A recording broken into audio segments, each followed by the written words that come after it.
요한복음 20장 1절에서 18절입니다. 아무래도 주님의 부활의 날인데 사실은 부활날이 오늘만이 아니죠. 이것은 날짜는 정확히 성경에 기록되어 있지는 않고 전체가 부활의 날입니다. 요한복음 20장 1절부터 18절입니다.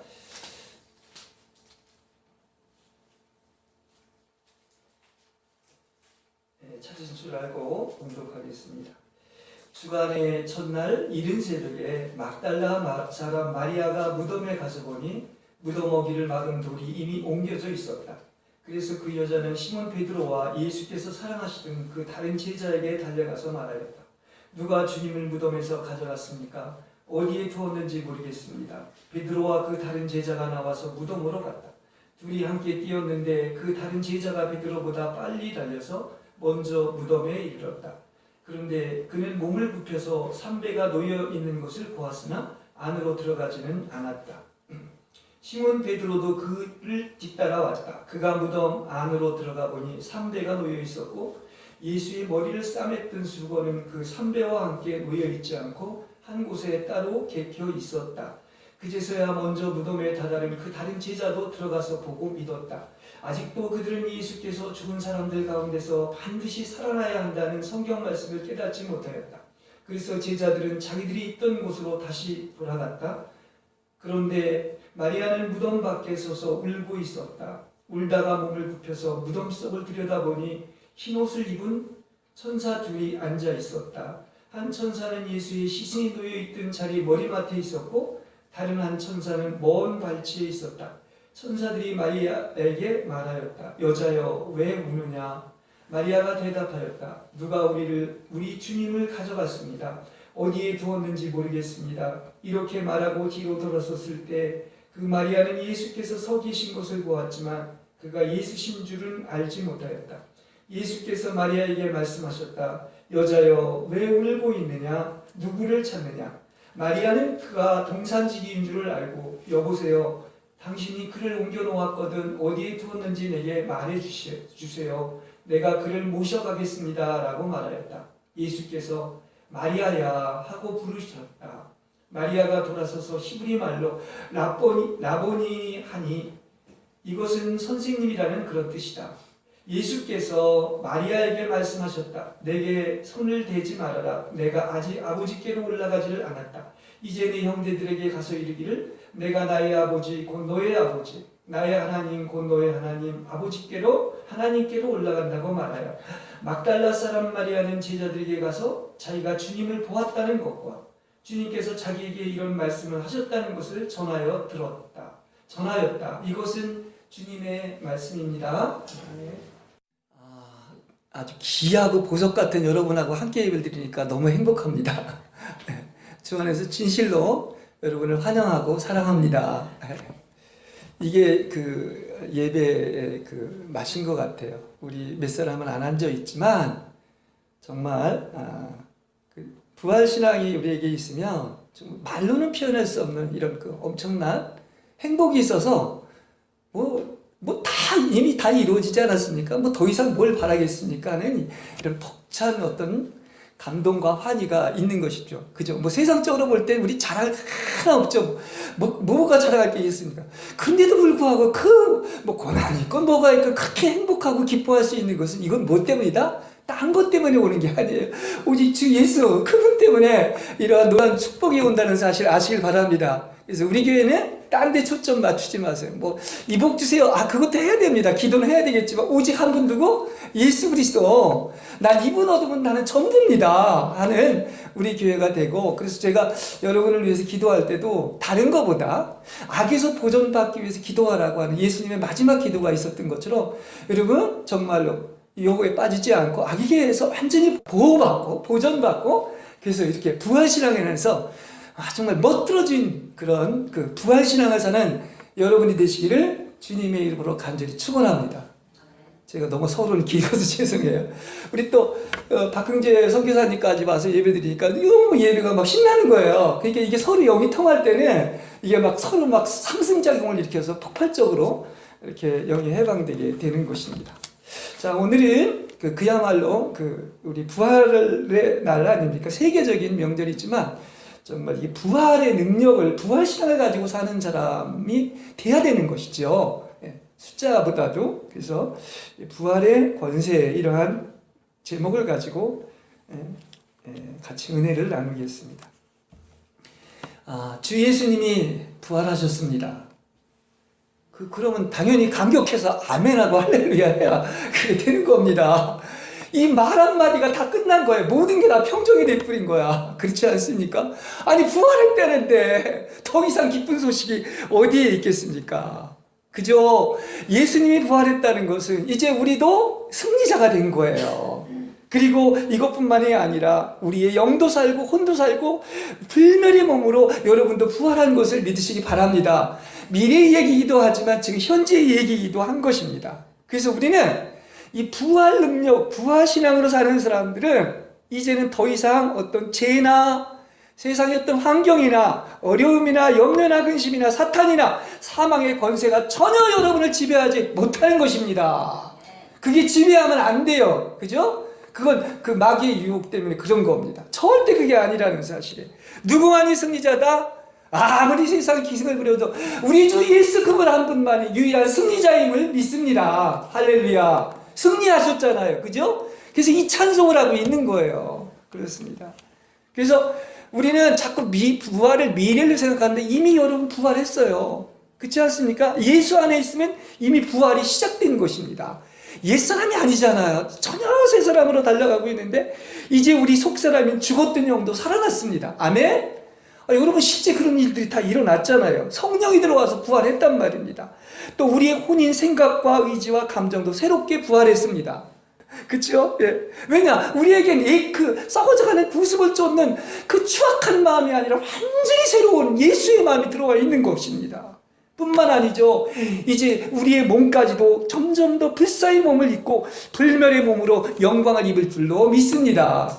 그래서 불멸의 이순신을 제가 참 존경하는데 그거보다 우리는 어떻습니까? 그분만이 아니라 여러분도 불멸의 존재, 불사의 존재가 됐다고 하는 불사조인 것을 아시기를 바랍니다. 그렇죠? 네.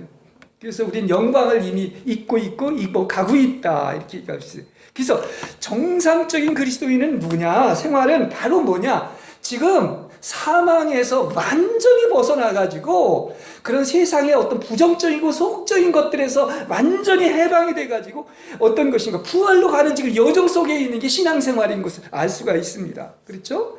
그래서 이 과정은 뭐 시간이 많지 않으니까 다 얘기를 할 수가 없지만 십자가라는 걸 통과해요. 근데 이것도 축복이라는 사실을 아시기 바랍니다. 왜냐? 제가 아까 그랬죠? 진짜 죽어보다가 살아나는 사람이 부활이 뭐라는 걸 알아. 죽어보지도 않고 부활이 뭐라는 걸 실감나지가 않습니다. 그렇죠? 그래서 십자가가 필요한 거예요. 그 십자가도 왜 있는 것이다? 죽으면 부활한다는 사실을 여러분 아시길 바랍니다. 그 축복 주기 위한 거예요. 그렇습니다. 그래서 이제 우리의 영이 지성소인 마른 살구나무가 꽃이 피지 않습니까? 이런 부활의 날이 오는 거예요. 그래서 신앙의 여정에 보면 여러분 분명히 예수 안 믿었다가 예수 믿고 먼 날이 있어? 거듭난 날이 있어요. 여러분마다 다 한번 언젠가 생각해 보세요. 내가 거듭난 날이 있습니다. 또 그것만이 아닙니다. 어떤 날이 있느냐고 하면 나 안에서 그 어떤 마른 살구나무가지가 꽃이 핀 것처럼 어떤 것입니까? 그야말로 영광에서 영광으로 이루는 그 부활의 날이 있는 거예요. 십자가라는 것을 통과해서 어느 날 광명천지에 부활의 날이 일게 되는 게 우리 신앙의 여정의 체험이에요. 그러니까 여러분 거듭날인 것처럼 부활의 날도 있기를 바랍니다. 그렇죠? 그래서 이제는 어떻게 되느냐? 이런 과정을 거치다가 언제? 우리 주님이 오시면 여러분의 지금 몸까지, 여러분 지금 아프죠? 걱정하지 마세요. 불멸의 몸으로 변할 줄로 믿습니다. 불사불멸. 아까 그 고린도전서 15장에서 읽지를 않았습니까? 그렇기 때문에 우리는 어디 안에 살으라? 항상 얘기하는 것처럼 그게 바로 예수 안에 사는 것이고 영 안에 사는 것인데 그게 바로 부활 안에서 사는 것입니다. 부활 신앙 안에서 사는 여러분 되시길 바랍니다. 그렇죠? 다른 건 다 가짜야. 다 지나가는 거야. 그죠? 그러니까 나중에 그냥 아주 그냥 짓밟으시기 바랍니다. 그러니까 죄와 어둠과 사탄의 정육적이고 마귀적인 것에서 우리는 완전히 나온 사람들이지요. 옛날로 돌아갈 수가 없어요. 그렇죠? 생명이 성령의 법이 우리를 지배하기 때문에. 그래서 우리는 날마다 사실은 해야 할 일이 뭐냐? 자, 보십시오. 우리가 애쓰고 수고하는 게 아닙니다. 신앙생활을 뭐 하는 것이냐? 누가 다 이루었다? 주님이 이미 이루셨습니다. 그리고 예수님이 어떻게 하셨다? 부활하셨다. 할렐루야. 근데 그분이 어디에 계시다? 우리와 함께 하시고 이 자리에 있습니다. 지금 어때는 눈에 안 보이지만 천사들도 함께 여기서 예배드리고 있는 것입니다. 그렇죠? 그렇기 때문에 우리는 어떤 것입니까? 그야말로 우리는 이렇게 부활해서 이미 승리하셨기 때문에 우리가 이길 필요가 없어. 부활했다는 것은 모든 죄와 사망의 원수를 짓밟고 승리하셨습니다. 그럼 우리는 뭐 하는 것이냐? 그분이 이겼으니까 우리는 뭐만 하면 돼? 우리는 그 승리를 노래만 하면 되는 거예요. 이게 승리의 개성가를 부르는 거예요. 그러니까 왜 이렇게 어떤 축구를 하거나 그 게임을 하면 누가 해? 선수들이 하죠. 선수들이 이기면 우리는 관중이 뭐 하면 되는 거예요? 막 신나서 박수 치면서. 아니 야구 경기 하나 이겨도 그렇게 기쁜데 주님이 부활했다는데 박수 안 치고 노래 안 하면 되겠습니까? 그러니까 정말로 그냥 날마다 이 막 찬양하고 노래하고 주님 부활하셨다, 주님 승리하셨다, 할렐루야, 이 노래만 하는 여러분 되시길 바랍니다. 그럼 그분의 승리가 여러분의 승리가 되는 것이죠. 이게 부활을 누리는 거예요. 사실은 제가 이 설교를 준비하면서 이 죽음이라는 원리는 생명하고는 맞지 않아요. 벌써 생명, 라이프라고 하는 것과 죽음은 다르지 않습니까? 생명의 원리는 다 사는 원리지 죽는 원리가 아닌 것이야. 더군다나 하나님의 생명은 쪼에라고 해가지고 그거는 영원히 죽지 않는 생명인데 그 생명이 여러분 안에 지금 씨가 있고 들어와서 살아나고 있는 것입니다. 그렇죠? 이걸 얘기하는 거예요. 그러니까 이게 생명을 하나님이 줬다고 하는 건 죽으려고 준 게 아니야. 절대 이게 하나님의 법칙이 아니라는 것을 알게 됐어요. 만물 하나도 보세요. 봄이 되면 어김없이 꽃이 어김없이 피어오르고 생명의 DNA가 작동하면 해마다 싹이 나고 그 맛있는 과일들이 맺힙니다. 그렇죠? 그게 다 생명의 원리 때문에, 하나님이 주신 생명의 원리가 작동하기 때문에 그런 거예요. 그 무거운 그 돌판에 이렇게 연한 순이 그걸 뚫고 올라오는 그 생명력을 보시기 바랍니다. 밀알 하나가 3,000년 동안이나 이렇게 말라 있었는데 그걸 땅에다 심으니까요, 죽는 게 생명의 원리예요. 얼마나 놀랍습니까? 그죠? 미라에 있던 그 얘기 들었죠? 신문에서.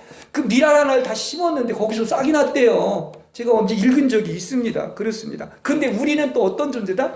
특별한 존재야.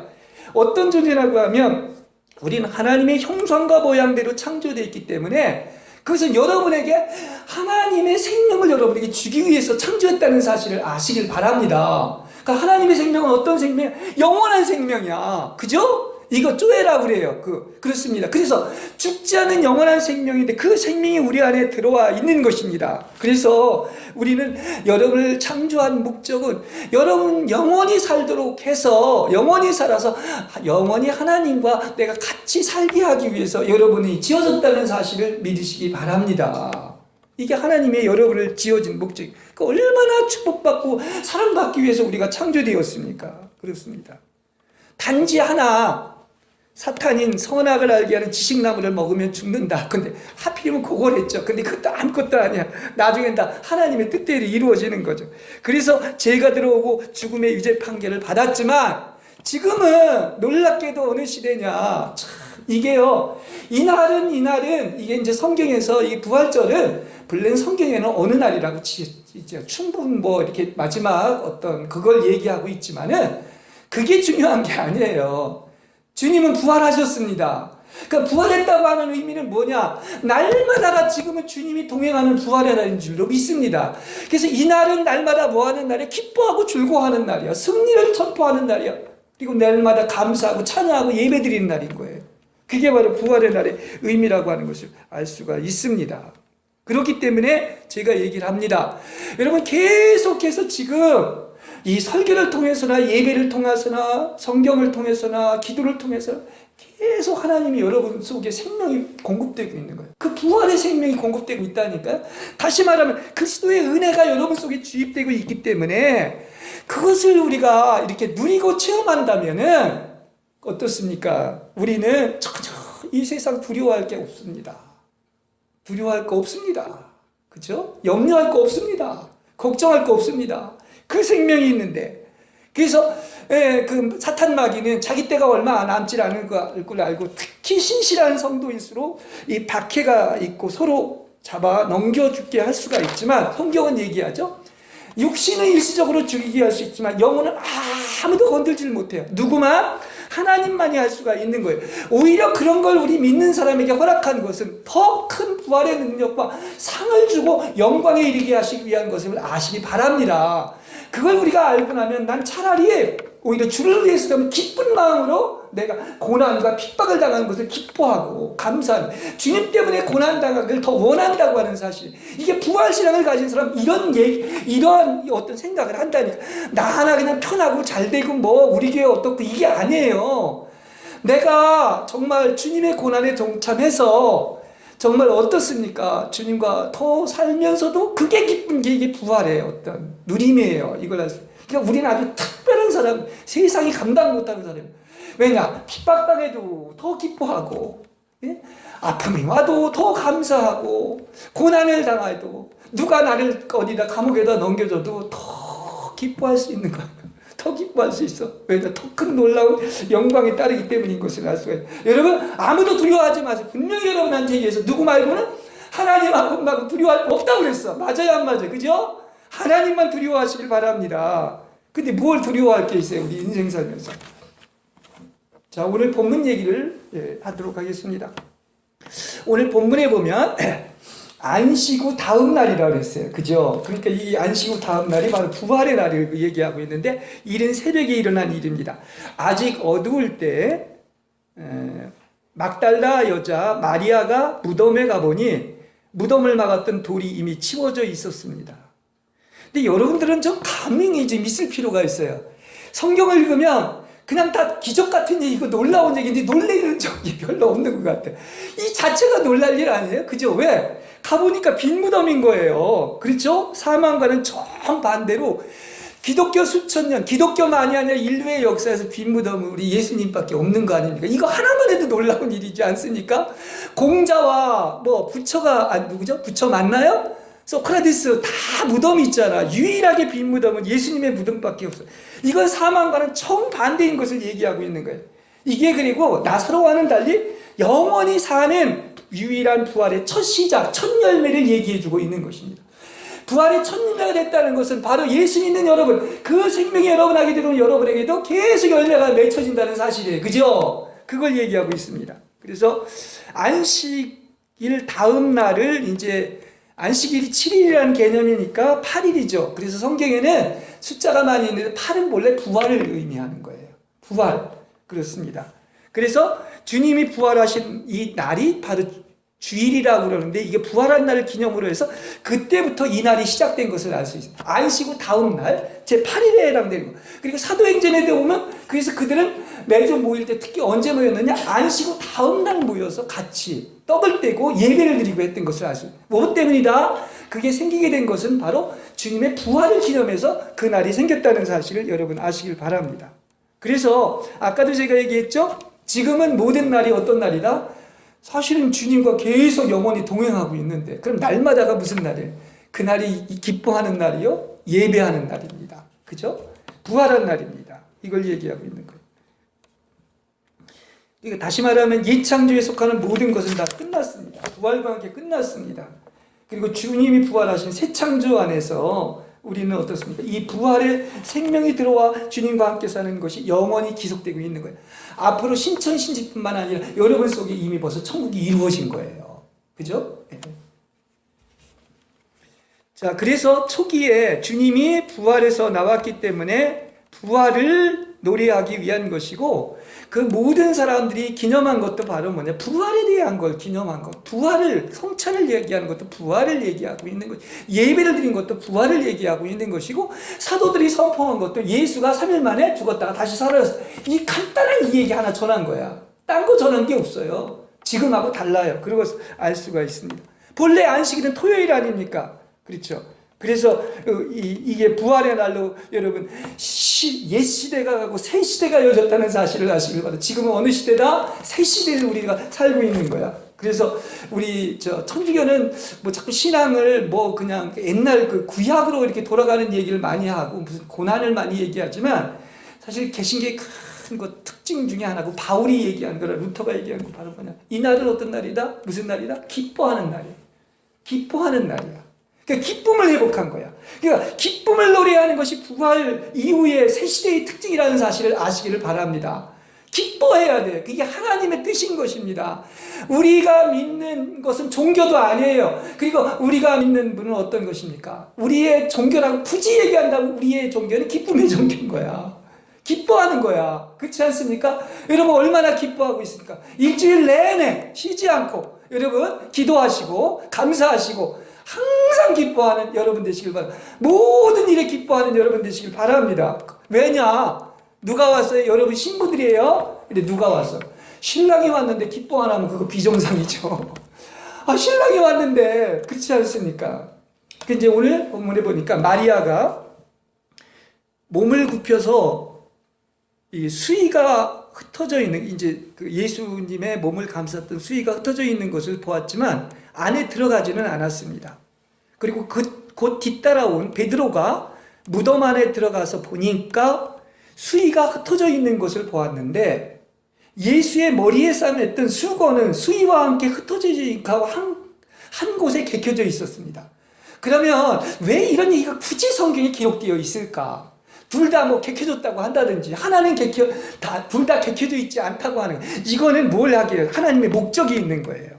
다시 말하면 눈으로 보듯이 이렇게 상세하게 기록되어 있는 것은 성경을 우리가 읽으면서 그걸 여러분 볼 줄 알아야 돼요. 대충 지나면 안 돼. 얼마나 성경이 이 작도 하나에도 다 의미가 있는 것을 알 수가 있습니다. 바로 뭐냐? 예수님이 처음 부활하기 위해서는 여러분 뭐 장례하면 어떻습니까? 손가발이 다 묶이고 이렇게 선비에서 뿔뿔 이렇게 감아지지 않습니까? 그렇습니다. 그런데 어떻게 됐습니까? 그래서 수위가 이렇게 개켜질 수 없는 상황이죠. 처음 부활을 할 때는. 그러면 수위가 막 이제 부활하면서 부활의 능력으로 이렇게 풀어졌을 텐데, 그리고 나서 예수님은 어떻게 했느냐? 직접 당신께서 손과 발을 사용해서 수건을 한 곳에 잘 개켜놓은 거예요. 왜 이런 행동을 하고 이런 묘사가 있었을까요? 이것을 예수님께서 부활했다는 것을 증거하기 위해서 이렇게 되어 있다는 거예요. 우연이 아니라는 사실을 알 수가 있습니다. 다시 말하면 부활의 확실함을 보여주기 위해, 시간이 없어서 자세히 얘기하지만 그런 증거가 여기 오늘 본문 요것만 가지고도 자세히 나와요. 아, 이렇구나 하는 것을 알 수가 있습니다. 또 한편 보십시오. 무덤 밖에서 지금 마리아가 울고 있습니다. 그래서 몸을 굽혀 속을 들여다보니까 흰옷을 입은 두 천사가 앉아 있습니다. 한 천사는 시체를 모셨던 머리맡에 있고 한 천사는 발치에 있었습니다. 그런데 보십시오. 그 천사들이 마리아에게 뭐라고 얘기하고 있습니까? 뭐라고 얘기하고 있어요? 왜 울고 있느냐? 이렇게 얘기하고, 이거 하나도 바로 부활을 증거하는 거예요. 이 단어 하나도 부활을 증거하고 있는 것입니다. 그러니까 마리아는 뭐랍니까? 누군가가 제 주님을 꺼내갔습니다. 어디에 모셨는지 모르겠습니다.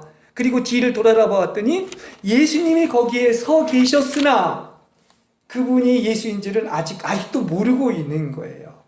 근데 예수님도 또 똑같은 얘기를 합니다. 예수님이 뭐라 그러죠? 거기 읽어보면, 마리아야, 왜 울고 있느냐? 누구를 찾고 있느냐 이거예요. 이 질문은, 왜 이런 질문이 반복해서 나왔을 거예요? 왜 그렇습니까? 이제는 울지 말라는 얘기, 울지 않아도 된다는 얘기인 것입니다. 할렐루야. 그죠? 왜? 내가 부활한 거야. 주님이 부활한 거야. 지금 우리 그 시대에 살고 있는 거야. 우리는 세상을 살아가면 울 일도 많죠. 힘든 일도 많겠죠? 풀어지지 않는 일도 많겠죠? 아닙니다. 크게 보시기 바랍니다. 부활을 보시기 바랍니다. 왜 울고 있느냐? 울 필요 없다, 이제는. 영원한 부활이 있는데. 나 부활했다. 그러니까 더 이상 울지 말라, 찾지 말라. 내가 부활했다. 딴 거 찾고 하지 말고 이제 더 이상 울지 않아도 된다. 이게 기쁨인 거예요. 그죠? 예? 여러분 이제 우지 마시기 바랍니다. 제가 분명히 얘기를 했습니다. 예. 그래서 마리아가 동산지기인 줄 알고 그분이 어디에 모셨는지 알려달라고 이렇게 여전히 눈이 가리워진 이렇게 마리아에게 바로 이제 예수님께서 항상 부르던 그 목소리가 있을 겁니다. 그래서 마리아야 이렇게 하고 부르니까 벌써 알겠죠, 그죠? 익숙한 목소리. 그래서 돌아서서 라보니, 즉 선생님하고 불렀던 것을 알 수가 있어요. 그래서 예수님이 자신을 계시하시고 마리아의 이름을 부름으로써 주님이 부활하신 것을 알게 되었습니다. 이 마리아 얘기는 할 얘기가 많지만 그냥 간단히 이렇게 얘기해요. 하여튼 가장 먼저 부활을 본 그 여인이, 최초로 본 사람이 바로 뭐냐? 이 막달라 마리아다. 그 정도로 주님을 갈급하게 찾는 사람에게는 반드시 주님께서 부활하신 주님이 여러분에게 나타나시고 또한 나가서 주님을 만나게 될 줄로 믿습니다. 예, 그렇습니다. 자, 그러면서 마리아가 주님을 만지려고 하니까 너무 기쁜 마음에 만지려고 하니까 아직 내가 아버지께로 올라가지 않았으니까 나를 붙잡지 말라, 만지지 말라. 그리고 내 형제들에게 가서 내 아버지이며 너희 아버지, 곧 내 하나님이며 너희 하나님께 올라간다고 전하여라. 이거 여기 이 말도 또 굉장히 중요한 말입니다. 왜 이런 말을 했을까? 이것은 내 아버지, 옛날에는 내 아버지, 주님께서 유일하게 내 아버지라고 얘기할 수 있는 분은 독생자 한 분밖에 없었어요. 근데 이제는 내 형제들이라고 여러분을 얘기하고 있습니다. 그러니까 이 말은 무슨 얘기냐? 독생자만 있었는데 이제는 우리는 예수의 형제들이고 우리는 예수만 부를 수 있는 아버지를 우리도 하나님 아버지라고 부를 수 있다는 사실이에요. 이게 얼마나 신분상 큰 변화입니까? 여러분 이걸 믿으시면 아멘 하시기 바랍니다. 예수만 아버지라고 우리도 하나님을 아버지라고 부르고 예수만 형제가 아니라 우리도 이제 형제가 됐어요. 이제 독생자가 아니야. 이런 말이 어떨지 모르는 다생자가 된 거예요. 많은 형제들이 된 거예요. 아멘? 그렇습니다. 그걸 얘기해. 얼마나 신분상 변화가 일어났습니까? 예수님과 같은 바늘에 서 있다는 거예요. 여러분. 그러니까 마음껏 여러분 부르세요. 주님을 그전에 친구라고 그랬지만 이제 부활하고 나서는 형제라고 불렀으니까 주 예수님 부르시고 하나님 아버지를 마음껏 부르시는 여러분 되시기를 바랍니다. 예, 그렇습니다. 이걸 봐도 참 이렇게 살아계신 하나님 그리고 이렇게 확실한 게 없는데 이게 이제 분명히 성취된 일이 바로 일어나죠. 그게 바로 뭡니까?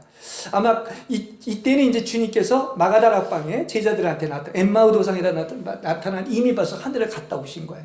그리고서 뭐라고 그럽니까? 이 분명히 가장 확실한 부활의 성취가 어디에 있다? 이 모든 것의 성취가 제자들 마가다라 방에 아직도 두려워하고 있어요. 그죠? 제가 그랬잖아요. 설교하는 조금도 두려워하지 말라. 근데 문이 닫혀 있는데 예수님이 탁 들어오신 거야. 그러니까 이건 부활한 몸이죠. 그러면서 뭐라면 숨을 내쉬며 가라사대 뭐하라? 성령을 받으라. 그 부활하신 주님이 생명 주는 영이 돼서 그 자리에 계시고 여러분 속에 들어갔다는 사실이에요. 할렐루야. 이거 같이 확실한 부활의 증거가 어디 있어요? 그렇지 않습니까? 에? 아주 실제로 우리는 부활에 대해서 이 부활신앙의 실제를 우리가 좀 발견할 필요가 있어요. 제가 오다가 이제 우리 그 박흥재 선교사님 이 문자를 이렇게 보는데 참 은혜를 많이 받았습니다. 많은 사람이 교회는 나오지만 사실은 뭐 조금만 환경이 어려움이 와도 염려와 근심 속에 또 막 일이 안 되고 기도가 안 되고 또 뭐 눈에 보이는 거 보고 막 안 되면은 마치 하나님이 없는 것처럼 그 루터도 그러지 않았습니까? 동기계가 하도 핍박이 심하니까 어떻게 얘기를 합니까? 마치 그 죽은 사람처럼 있으니까 그 부인이 예? 상복을 입고 있는 거예요. 그래서 아니 왜 하나님이 돌아가셨습니까? 왜 그렇습니까? 얘기를 하니까 아니 당신이 그렇게 하고 있는데 내가 상복을 입었지 하나님이 돌아가신 것처럼 당신은 이렇게 하고 있지 않느냐 하는 그런 이런 유명한 그 일화가 있는 것을 알 수가 있습니다. 근데 우리는 어떻습니까? 정말 그 조그만 일에도 우리는 이게 만일 그걸 이기지 못한다면 이거 부활신앙이 아닌 거야. 무슨 조그만 어려운 일이 있고 힘든 일이 있고 환경을 이기지 못한다고 하면 풍랑만 이뤄도 그냥 주님이 있는데 평하질 못하고 속에서 막 전쟁이 일어나고 있지 않습니까? 이건 다 뭡니까? 아직도 내가 확실한 부활신앙을 갖지 못해서 그런 거예요. 진정한 부활신앙이 있으면 뭐 천둥이 먹구름틀이 몰아치건 뭐 배가 요동쳐서 물이 바다에 들어오건 이게 이제 방주가 쉽게 얘기한다면 우리가 구원의 방주인 교회인데 여기에 어떤 사탄 마귀가 유혹을 할 때 넘어질 필요가 없는 것이죠. 그죠? 항상 예수님이 계시기 때문에 부활신앙이 있다면 요동치지 않는 것입니다. 여러분에게 싸움이 일어날 것은 분명히 있습니다만 그러나 그것도 하나님의 훈련의 과정임을 아시길 바랍니다. 성경처럼 확실한 게 어디에 있습니까? 이렇게 세밀하게 성경이 증거해주고 있고 한 사람만이 아니라 500의 성도에게 나타나고 있고 그리고 가장 기적은 바로 뭐냐? 나에게 부활하신 주님이 오셔가지고 나를 거듭나게 했죠. 새롭게 했죠. 변화시켰죠. 그리스도의 형상을 이루어서 진짜 천지개벽이 누구한테 일어났느냐? 바로 나에게 일어나고 여러분에게 일어난 것. 이거같이 확실한 게 어디 있겠어요? 내가 예수를 안 믿었으면 정말 망나니보다 더한 벌레 같은 존재였을 텐데 와 정말 이건 확실한 거야.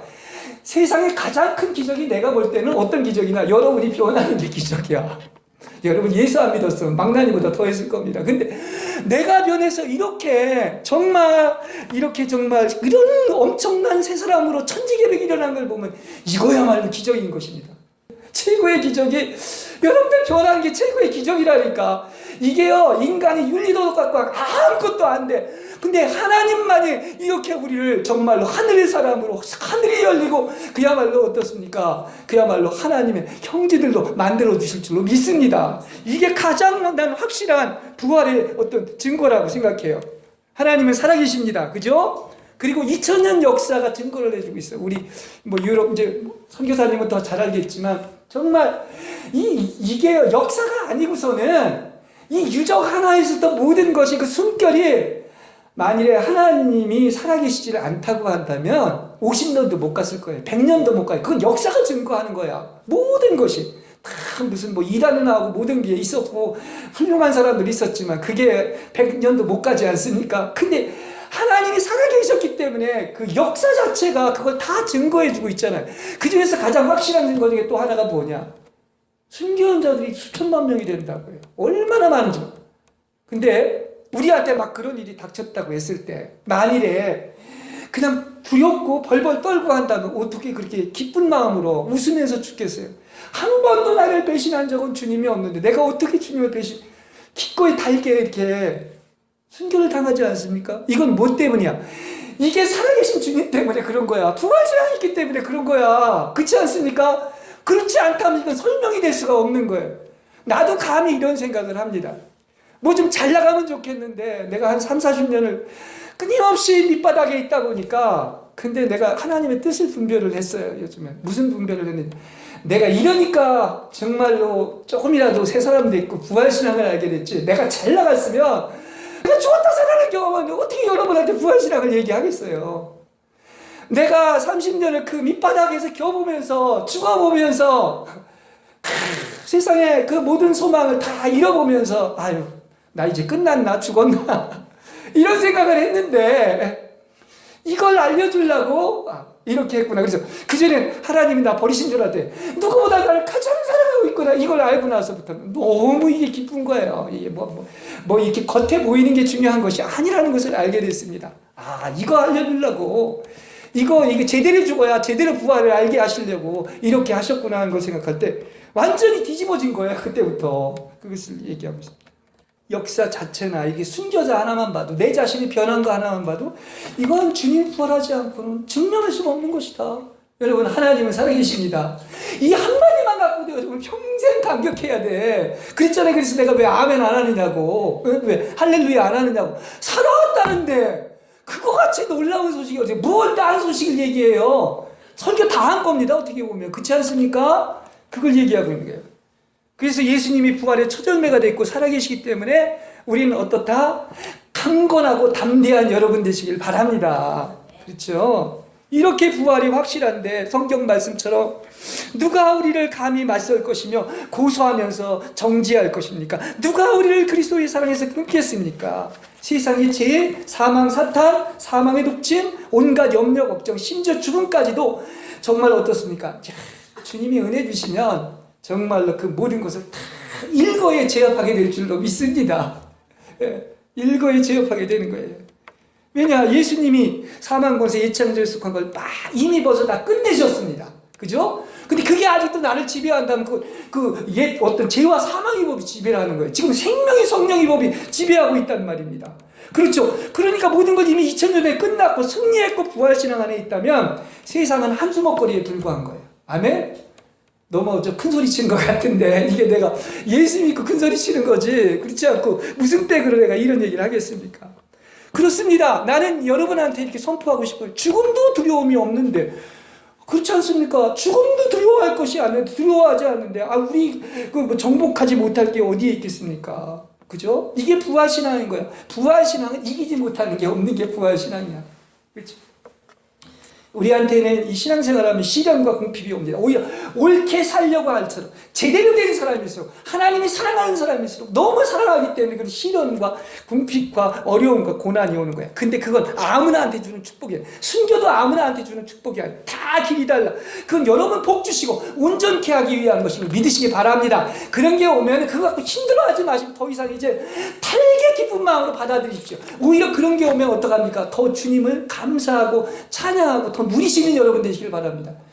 목사님 뭔 얘기하는 거냐 이렇게 얘기할지 모르지만 그렇게 단마음을 가지고 있으면 정말 안식할 수 있습니다. 놀라운 평안이 수고하고 무거운 짐 다 내게로 오라 이렇게 얘기하는데 달게 기쁜 마음으로 받으면 오히려 고난이 기쁘다니까요. 좀 지나면 다 평정이 되고 순식간에 이기게 되고 바로 그걸 통해서 부활을 체험하게 될 줄로 믿습니다. 여러분 마지막으로 여러분 죽었다 살아나는 사람 있으면 한번 손 들어보십시오. 그런 사람 반드시 부활 체험한 사람. 그러면 이제 흔들리자. 한번 죽었다 살아나서 그렇죠. 근데 마치 하나님이 없는 것처럼 돌아가신 것처럼 의기소침하고 두려워하고 나약하고 겸손하지 않고 사람을 두려워한다면 그건 마귀가 틈을 타는 거예요. 그걸 당장 대적해서 물리치는 여러분 되시길 바랍니다. 절대 성경 그 얘기하고 있지는 않습니다. 하나님은 부활하셨고 지금 우리와 함께 살고 있습니다. 아멘. 예. 그리고 우리는 부활한 날이 있고 부활 신앙 안에 있기 강력한 힘을 발휘. 아니 죽음도 두려워하지 않는데 뭐가 두려워할 게 있겠어요? 그렇지 않습니까? 이게 부활 신앙인 거예요. 그럼 우리 강건하다고 얘기를 하면 그 즉시 강건해질 줄로 믿습니다. 예. 그래서 부활 신앙을 체험하고 나면 정말 얼마나 큰 위로와 능력이 오는지 몰라. 그리고 하늘이 주는 놀라운 평안이 임하게 돼요. 요동치지 바다에서 풍랑이 일고 막 그냥 폭풍과 몰아쳐도 예수님이 계시기 때문에 찬찬한 거예요. 이게 하늘에서 우리를 계시록에 나온 고유한 그 평화의 능력인 것입니다. 그래서 우리는 부활하신 주님이 사시기 때문에 반드시 이깁니다. 그래서 제가 이번 주 그 얘기를 이 설교도 준비하면서 그렇잖아요. 우리는 불멸의 존재다. 충무공만이 아니라 우리는 어떤 불사불멸의 존재로 불사조다. 우리는 이렇게 대단한 사람들이다. 이런 복을 받았다. 이렇게 우리는 어떻습니까? 부활신앙 안에 있다는 사실이에요. 그러니까 이런 모든 것들을 해결하려면 교회 나와서 부활신앙 가지면 되는데 끊임없이 사람들은 예수를 믿어도 염려하고 걱정하고 환경을 이기지 못하는데 다 이건 뭐냐? 이거 일거에 다 제거할 수 있는 거예요. 그렇습니다. 이거 성경은 뭐라고 해요? 다 내 던져버려라. 이렇게 원어를 보면 알 수가 있어요. 예?